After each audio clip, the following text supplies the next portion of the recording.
வாழ்க்கையில எல்லாருக்குமே ரொம்ப முக்கியமா தேவைப்படுறது என்னது? ஃபுட்டு ரொம்ப முக்கியம், தங்க வீடும் முக்கியம், எஜுகேஷன் படிப்பும் ரொம்ப முக்கியம். ஆனா இந்த வாழ்க்கைக்கு தேவையானது அப்படின்னு சொல்லப்படுற இந்த மூணையுமே தீர்மானிக்கிறது ஒண்ணு இருக்கு, பணம். அப்பேற்பட்ட பணத்தோட டார்க் சைடை பத்தி தான் இந்த வீடியோல நம்ம பார்க்க போறோம்.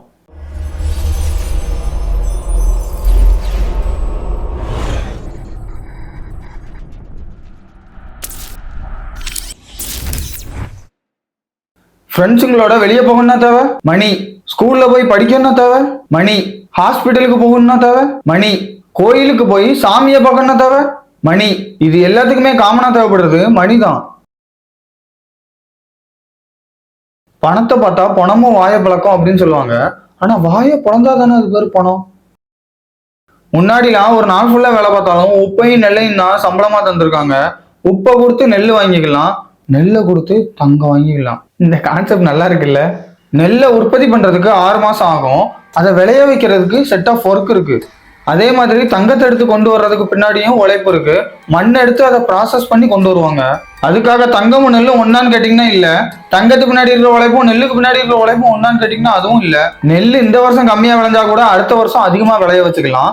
ஆனா தங்கம் பூமியில இருந்து எடுக்க எடுக்க கம்மியாகிக்கிட்டே தான் வரும். அப்போ தங்கமும் நெல்லையும் எக்ஸ்சேஞ்ச் பண்றது ஃபேர் கிடையாதுல்ல. இந்த பண்டமாற்று முறையில உழைப்புக்கான வேல்யூ இருந்துச்சு, ஆனா அந்த மெட்டீரியலுக்கான வேல்யூ இல்லை. ஸோ இந்த ப்ராப்ளங்கள்லாம் சால்வ் பண்ணுறதுக்காக கொண்டு வரப்பட்டது தான் பணம். இந்த பணம் அப்படிங்கிற பவர்ஃபுல் டூல் வந்த உடனே மெட்டீரியலுக்கான வேல்யூ வந்துருச்சு, ஆனால் உழைப்புக்கான வேல்யூ போச்சு. எனக்கு தெரியும் அது நீ ஒன்றுமே இல்லைண்ணே. எல்லாம் என்னெல்லாம் வேலை பார்க்கிய? ஒழுங்கா வேலை பார்க்கலன்னா சம்பளத்தை கட் பண்ணிடுவேன். யாரெல்லாம் உங்களெல்லாம் வர சொன்னா? பேசாம வீட்டில் இருக்க வேண்டியதான்ல. சும்மா வந்து என் உயிரை போட்டு வாங்கிக்கிட்டு நம்ம தான் ஒரு தப்புமே பண்ணல, அப்போ எதுக்குன்னு நம்மளை திட்டுறாங்க. இல்லை தம்பி, அது ஒன்றும் இல்லை, அவங்களுக்கு என்ன டென்ஷனோ, ஆனால் அதை வந்து நம்ம மேலே காட்டுறாங்க. பணம் அதிகாரம்லாம் இருந்தால் அப்படிதான், நம்மளாலாம் ஒன்றும் பண்ண முடியாது. சரி பரவாயில்ல, பார்த்துக்கலாம். இந்த பணம் வந்ததுக்கப்புறம் உலகமே டிமாண்ட் அண்ட் சப்ளை நோக்கி போக ஆரம்பிச்சிருச்சு. டிமாண்ட் அதிகமாகவும் சப்ளை கம்மியாகவும் இருந்துச்சுன்னா அதோட வேல்யூ ரொம்பவே அதிகமாகவும், டிமாண்ட் கம்மியாகவும் சப்ளை அதிகமாகவும் இருந்துச்சுன்னா அதோட வேல்யூ ரொம்பவே கம்மியாகவும் இருந்துச்சு. ஒரு வெள்ளம் வந்துச்சுன்னா அந்த ஒரு டைம்ல நமக்கு அதிகமாக தேவைப்படுறது பால், பிஸ்கெட் மாதிரி உணவுப் பொருட்களாக தான் இருக்கும். ஸோ அந்த டைம்ல அந்த பொருட்களோட வேல்யூ ரொம்பவே அதிகமாக இருக்கும். வெள்ளம் மாதிரி ஒரு சம்பவம் நடந்து பொருட்களோட டிமாண்ட் ரொம்பவே அதிகமாச்சுன்னா நமக்கு பிரச்சனை இல்லை.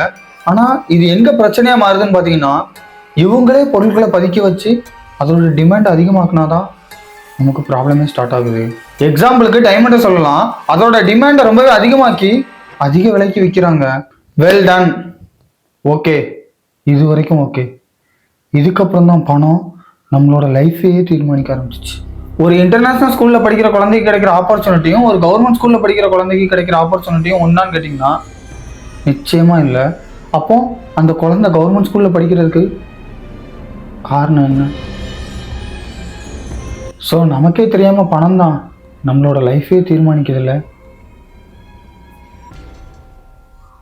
என்ன யோசனை பலமா இருக்கு? இல்ல, உலகத்துல ஏழைகளே இல்லாமக்கிறது எப்படி? So simple.